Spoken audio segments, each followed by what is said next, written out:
So, roughly a year ago, I uploaded a video about video game myths, and while it technically wasn't my first video, it was the one that effectively laid the foundation for almost all of my subsequent videos. Since then, it's garnered well over 100,000 views, and has served as my fourth most popular upload as of this writing. To celebrate the 1-year anniversary of this video, I wanted to revisit the concept of video game myths, urban legends, rumors, and anything else in between. However, I wanted to add a bit of a fun twist. Gaming myths or urban legends that eventually became a reality. This can range from developers acknowledging the myth and adding it to a subsequent entry or update, or a myth that was technically present in the game but either took years to uncover, or was the result of digging through files or witnessing a glitch. In other words, if it eventually became a reality, intentionally or not, it's qualified for the list. Enjoy!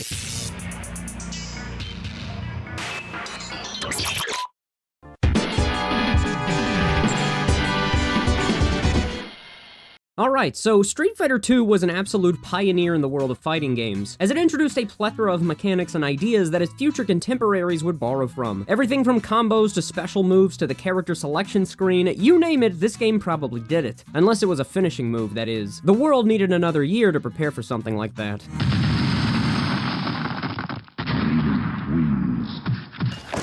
One concept that this game introduced that not a lot of people talk about is the win screen that each character showcases after defeating their opponent. It's a great way of providing a little extra nuance and personality to each of the fighters, but in the case of Street Fighter II, this very feature would lead to a myth that would spread like absolute wildfire in the game's heyday. After Ryu claims victory against his opponent, he utters the now iconic line, "You must defeat Shen Long to stand a chance." All it took was this cryptic message for the fans to begin wildly speculating about who this mysterious Shen Long was. It also didn't help that Electronic Gaming Monthly would perpetuate the rumor by including it in another one of its infamous April Fool's articles. But seriously though, who was Shen Long? Was he Ryu's master? Was he a secret boss that the player had to face off against in battle? Was he the guy in the alleyway donned in a trench coat who happened to share the same namesake? I don't know. In reality, it was none of those things, as it was simply a piece of dialogue that got a bit lost in translation. Originally, Ryu was supposed to say something along the lines of, "You must defeat my Shoryuken to stand a chance," but a translation error led to him ostensibly referring to a more formidable opponent. No matter how many new, updated versions of Street Fighter II hit the arcades or store shelves, Shen Long was nothing more than a misconstrued line of dialogue that, granted, was poorly translated. That is, however, until the Street Fighter II manga was released, which introduced the character of Gouken, Ryu and Ken's sensei, as well as the introduction of Akuma in Street Fighter II Turbo Edition. Despite both Akuma and Gouken bearing different names from Shen Long, they're widely recognized by hardcore Street Fighter fans as incarnations of the legendary myth. It even extends beyond that, because to this very day, Shen Long is heavily referenced in the modern titles, with Street Fighter VI in particular actually bestowing players with an excruciatingly difficult battle against him in the game's World Tour mode. It only took about 3 decades to get there.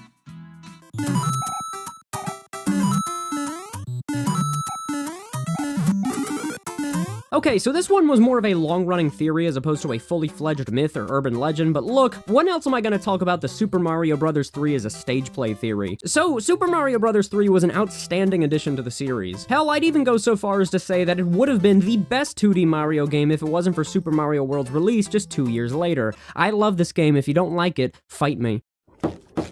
Hello? I love you.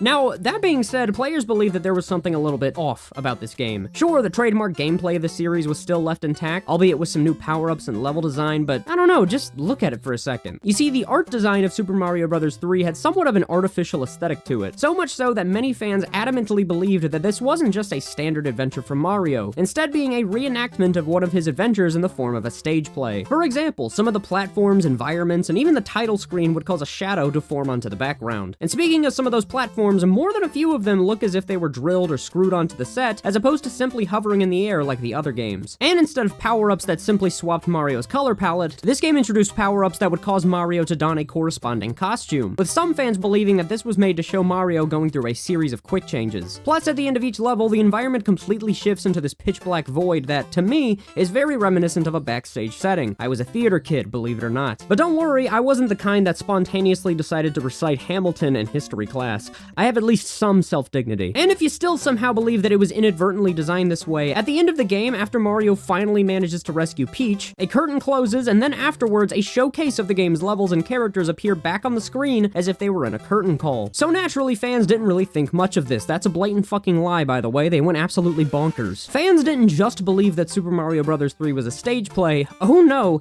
they went so far as to say that the entire Mario franchise is just a series of elaborate performances, and that the depicted events in each game never actually took place. So was it true? And if so, to what degree? Was this solely confined to Super Mario Bros. 3, or did it affect the entire series? Well, yes, it is true, but hey, wait, before I hear you clacking away at your keyboard and conjuring up some sort of schizo theory about the Mario series taking place in Shakespeare's globe, it only applies to Super Mario Bros. 3. So in September of 2015, series creator Shigeru Miyamoto took part in a video in which he answered numerous Mario-related myths in celebration of both Mario's 30th anniversary and the upcoming release of Super Mario Maker. One of the questions revolved around whether or not Super Mario Bros. 3 was all just a stage play, and with nothing more than an affirming nod, Miyamoto finally verified the decades-old myth. What a relief. But then again, he also confirmed he was getting piped by Bowser and was somehow capable of interspecies reproduction.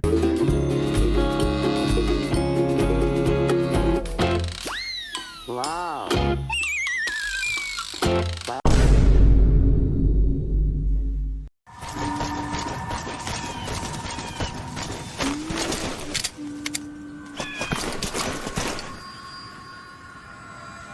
Alright, so fellas, picture this. You're in the military, you've been stuck bunking with other guys for the past few months, and you haven't felt the sweet caress of a woman's touch in ages. And before you ask, no, spraying perfume on your right hand does not count. Trust me, I would know. It fucking burns. If I wanted a stinging sensation every time I took a piss, I'd just contract a UTI instead. Then all of a sudden, this is the newest member of the team. I hope you can resist your primal instincts, cause she'll probably skin you alive if you try any funny business. This is Quiet from Metal Gear Solid 5, and I'll tell you right now, she's a keeper. See this skimpy attire? Yeah? Well, this is all she ever wears because she breathes through her skin. Awesome! The catch? Well, she's not exactly well suited for formal gatherings. So Quiet was easily one of the most compelling new additions to the Metal Gear Solid series by the time the 5th mainline entry rolled around. And no, it's not just because of her clothing, or in this case, lack thereof. It also doesn't hurt that she's a sniper of the highest efficiency. And when you equip her as a companion and see her in action, well, it's no surprise that she's an extremely handy buddy to have on your side. She can scout out enemy bases and highlight the locations of soldiers. She provides strong and accurate cover fire, and later on, when you eventually unlock the suppressed Guilty Butterfly, you'll be able to clear out entire enemy camps and extract them back to Mother Base without having to lay a finger on them. She's a really damn good asset to have on the team. However, don't get too attached because, spoilers by the way, Mission 45, A Quiet Exit, culminates with Quiet walking off into the desert, leaving behind nothing more than a cassette tape that unveils her backstory. Though her fate was initially viewed as a bit up in the air, the novelization of Metal Gear Solid 5 revealed that she actually immolated herself in the desert in order to prevent the spread of the parasite infection. It's a somber end to such a riveting yet perplexing character, and unfortunately, Quiet's fate was also reflected in the gameplay. See, when Metal Gear Solid 5 first released, after you finished this mission, Quiet was nowhere to be seen for the remainder of the game. You couldn't just simply recruit her again or keep her in your team by virtue of video game logic, so fans would naturally run wild with numerous theories and myths behind how you could potentially reinstate Quiet back into your crew. For example, many players suggested donning the butterfly emblem, which technically is a method that works, as it prevents Mission 45 from appearing on your mission list, but it also renders Quiet's story incomplete, and if you have OCD, you'll probably be on the verge of imploding when you notice the gap between 44 and 46. Others believe that you needed to replay certain missions a ludicrous amount of times before Quiet would eventually return. More on that a little bit later. While mods that allowed you to keep Quiet in your team would surface online, there was no official tried-and-true method that effectively allowed players to get her back post-Mission 45. She was gone with the wind, and Kojima was probably laughing with maniacal glee after blueballing his fanbase like that. The fucking rascal. That is, however, until update 1.06 rolled around in November, but humorously, you had to complete some rather peculiar conditions in order to get her back on your squad. In Mission 11, Cloaked in Silence, you're tasked with investigating the whereabouts of an extremely adept enemy sniper. The sniper in question, of course, being Quiet. It's up to you to successfully evade her sniper shots and defeat her in battle. Remember in one of my earlier videos when I mentioned that you could drop supply crates on Quiet's head to trivialize the boss battle? Yeah, this is the mission. Now, I know what you're thinking, oh, C-Shift, you mean to tell me that you just have to complete the mission again in order to get her back? And to that I say, yes, but there's a catch. You have to beat the level 7 times. Yes, 7 times. I guess persistence is Quiet's love language. Try that in the modern day and you'll probably get pepper sprayed. So yeah, after the fans clamored for Quiet's return, the developers responded accordingly.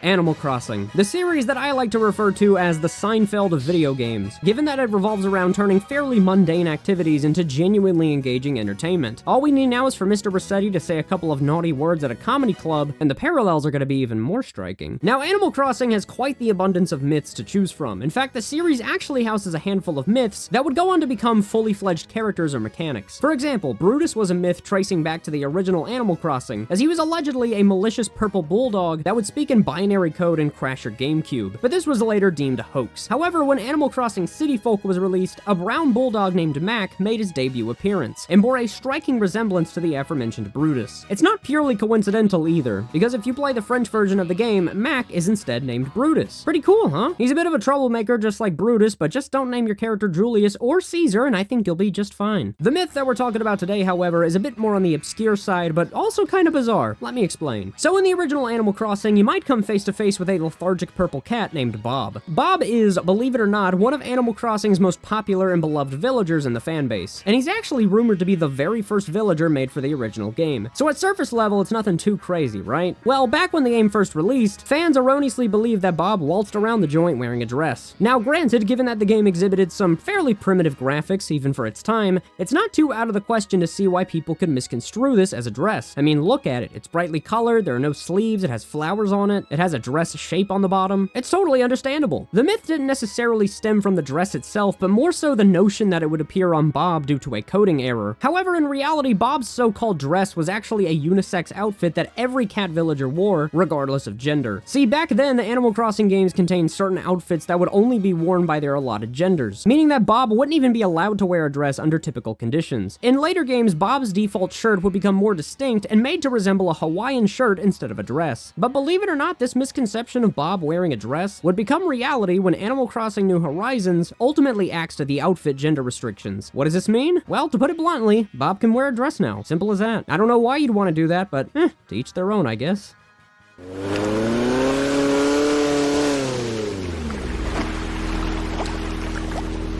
The Grand Theft Auto series is not just synonymous with the video game industry in general, but also in the realm of myths and urban legends. Hell, there are entire lists, videos, and fan wikis that are dedicated to chronicling the numerous myths of the series, with everything from the Mothman to villains of iconic horror films to a half-human, half-rat hybrid known as, well, Ratman. How apt. Grand Theft Auto San Andreas was the game that ultimately kickstarted the widespread popularity of myths and urban legends in the series. I mean, it makes sense. It was one of the most ambitious games of its time with its grandiose and truly awe-inspiring open world. So with so many locations to explore, larger-than-life characters to meet, and targets to test your newly acquired weapons on, be careful though, because some of them can shoot back and even operate vehicles. How advanced. It's no surprise that myths and urban legends would become rampant within the game's community. One of the less discussed myths in the game is the alleged presence of sharks. Sharks have existed in quite a handful of titles in the series, most notably Vice City, because it was the first game in the franchise to introduce them. However, by the time San Andreas hit the shelves, the presence of sharks remained a bit unclear. Now, it makes sense geographically, as the game takes place in a fictionalized rendition of early 90s California, and if you know anything about California, then you bet your sweet ass it's got its fair share of sharks. Well, it also has a skyrocketing crime rate and a homeless crisis, but that's not important. My priorities lie in saving the sharks by drinking from paper straws wrapped in plastic. And on top of that, San Andreas' waters are composed of aquatic wildlife in the form of sea turtles, dolphins, and even jellyfish, just to name a few. So sharks wouldn't entirely be out of the question, right? Well, for years, fans continued to dispute whether or not sharks had existed in the game's code in any capacity. Any footage that was uploaded online was almost immediately deemed fraudulent, screenshots were labeled as doctored images, and modders did nothing but continue to muddy the waters. It was a shit show. But then 2014 came around, and a little video titled GTA San Andreas: The Truth About Sharks was released by a channel called Myth Hunters Union. And while it wasn't technically the first documented sighting of sharks in San Andreas, it was the video that was met with the least amount of skepticism for its time and properly dispelled the misconception that sharks were just a myth in the game. But how did this happen? How did it take roughly a decade for people to finally come to terms with this? Well, I think it's a collection of factors. The fanbase of San Andreas in general conjured up quite the vast amount of false myths and urban legends in its heyday, so I'd imagine that by the time sharks were brought into the conversation, the detractors and skeptics just weren't having it. Hell, some even argued that those who witnessed a shark in the water were simply mistaking them for dolphins. But secondly, and this one is the more plausible explanation, the chance of sharks spawning in San Andreas is criminally minute. There's not a specific calculation or statistic that I can can find to solidify this claim, but to give you an idea, a channel called Dark Myth Hunter released a video in 2018 that firmly cemented that sharks were in fact coded into the game. The only catch? He spent 16 real-world days attempting to do so. That's some dedication to the craft. Unfortunately, or thankfully, depending on how you look at it, the sharks in San Andreas are ultimately harmless, as they're not coded to attack or acknowledge the player in the slightest. Don't take that information to the real world, though. You might end up on the news or on the back of a milk carton. If you're disappointed at the lack of aggressive behavior from the shark, don't worry, Grand Theft Auto 5 has you covered.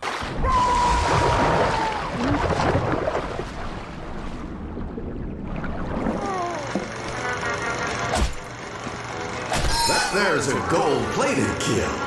Alright, so I have a bit of a confession to make. I'm not exactly the kind of guy who gravitates towards online multiplayer games. It's not that I vehemently despise those types of games, they're just not really my cup of tea. Hero shooters, however, pique my interest. We're talking Overwatch, Paladins, not Concord. We don't talk about that one, little 2 weeks of life support looking ass. Hell, I even enjoyed the period of time when Call of Duty dabbled in the idea. That might be a hot take, but like Clark Gable, I don't give a damn. However, you can't talk about hero shooters without mentioning the damn near indisputable king of the genre, Team Fortress 2. My god, I love me some Team Fortress 2, but I'll tell you right now, I'm absolutely atrocious at it. I'd have a better chance at completing Elden Ring with a motion-controlled pickle and a Dance Dance Revolution pad. That being said, this game's learning curve hasn't stopped millions of players from blowing each other to Kingdom Come since 2007. They'll kill each other on rare occasion too. Magic! Now, Team Fortress 2 has a vast array of myths that I could talk about. The alleged 10th class, numerous theories about the administrator, the list goes on. There is one myth, however, that would eventually embroil the game into some fairly heated controversy and general frustration among the player base. I'm referring to the Golden Wrench. So, in early July of 2010, Team Fortress 2 announced an update primarily revolving around additions to the engineer. We're talking new weapons, cosmetics, lore updates, and everything in between. But none of that holds even a modicum of relevancy when placed alongside the brand new, rumored weapon packaged with this update, the Golden Wrench. Before this update was eventually released, however, more than a few players had theorized that the engineer would receive an unlockable and notably golden replacement for his stock standard wrench. One that was imbued with the gift of the Midas Touch, allowing the user to transform enemies into golden statues. This was primarily due to a patch that occurred on July 1st of that year, just 4 days prior to the announcement of the engineer update. At first glance, the patch notes were nothing exciting, just your typical assortment of bug fixes and audio enhancements. You get the idea. However, this update actually introduced the Golden Wrench to the game, it's just that the information pertaining to it was completely undocumented. However, after some curious players dug around the game's files, they discovered a material file with an encrypted message that could effectively be translated with an AlphaCrypt text message encryptor. Players were then able to decipher the code, which read, "Clearly, here's more space than needed. I wonder what else was here." Then after layering a couple of images on the bottom of the file, they found the mythical Midas Touch-esque Golden Wrench, and needless to say, the fans went wild. Though some almost immediately concluded that this was just another one of Valve's infamous trolling escapades. After a little bit of tweaking, however, players were able to use the information they uncovered to essentially modify the Golden Wrench into their game, but fans were debating whether or not you could actually unlock the wrench under legitimate circumstances. Well, here's where things get a little bit hectic, because on July 5th of 2010, Valve announced that they had coded 100 golden wrenches into the game, and that 100 lucky players would have a chance of unlocking them if they simply began crafting items. For every 25 golden wrenches obtained, more information would officially become public prior to the official update. And oh boy, craft they did. People began making spreadsheets and rough calculations to see if they had even a sliver of a chance at unlocking these things, but given the rather arbitrary conditions, it still didn't yield consistent results. Players were agitated, furious, and exasperated beyond belief, and even that's a bit of an understatement. In just a handful of days, all 100 golden wrenches would be snatched up by the players, and would subsequently become extremely rare and coveted items. In fact, as of this writing, there are only about 70 or so of them left in existence, as some players opted to destroy their wrenches in honor of charity events. Eventually, later down the line, every character would have a chance at getting golden cosmetics for their weapons and items in the form of the Australian skins. The bad news, they were also ludicrously rare to unlock.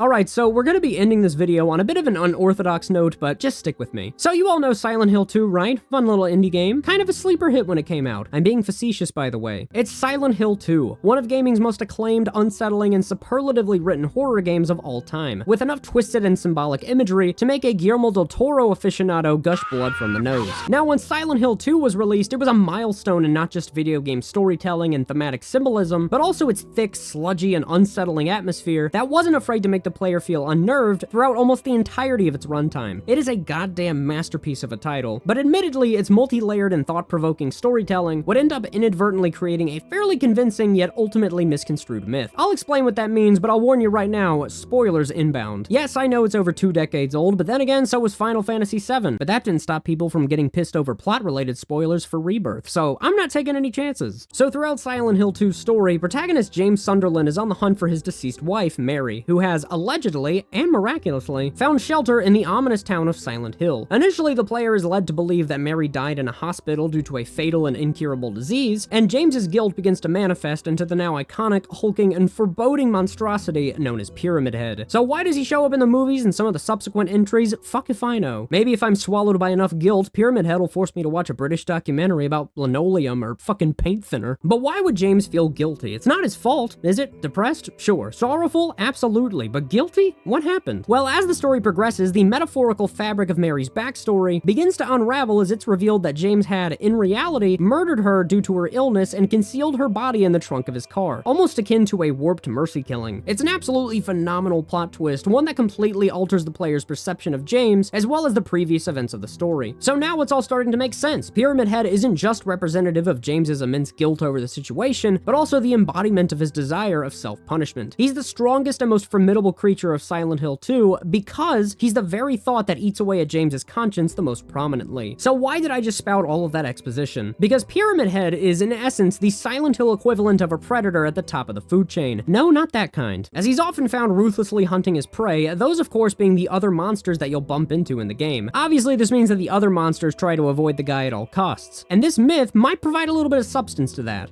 Let me explain. See, towards the later portion of the game, before you enter the labyrinth and attempt to save Maria, you can actually swipe Pyramid Head's massive blade and use it as a weapon against enemies. It's a slow, lumbering, and ultimately unnecessary addition to your arsenal, given that you're pretty far into the game's story, well, with some exceptions, but the fact that you're able to go out of your way to snag this thing is a really neat novelty nonetheless. Now, allegedly, if you shut off your flashlight, equip the Great Knife, and advance towards an enemy, they'll not only refuse to attack you, but actively keep their distance from you, because they believe that you're Pyramid Head, indicated by the sound of the knife scraping along the ground. And if you want to put this to the test, then, well, you won't be disappointed, because evidence clearly shows that this works. So where does the myth come into play? Well, from a technical perspective, the players were correct, as shown earlier, but the actual reasoning behind why enemies avoid combat with you is actually a bit of a misconception that sprouted into a myth. See, something to note about the enemies of Silent Hill 2 is that their reaction to James's presence is mostly contingent on whether or not he has his flashlight switched on. If you explore with your flashlight, enemies are more prone to becoming hostile towards James, but flicking your flashlight off actually allows James to just casually stroll past them. Now, granted, this isn't a foolproof method of avoiding enemy contact, as they will react to James if he pushes his luck and gets a little too close for comfort, but for the most part, disabling the flashlight can save your ass on more than a few occasions. But I know what you're thinking, what about the Great Knife? Well, here's the thing, the Great Knife is such a burden on James, metaphorically and literally,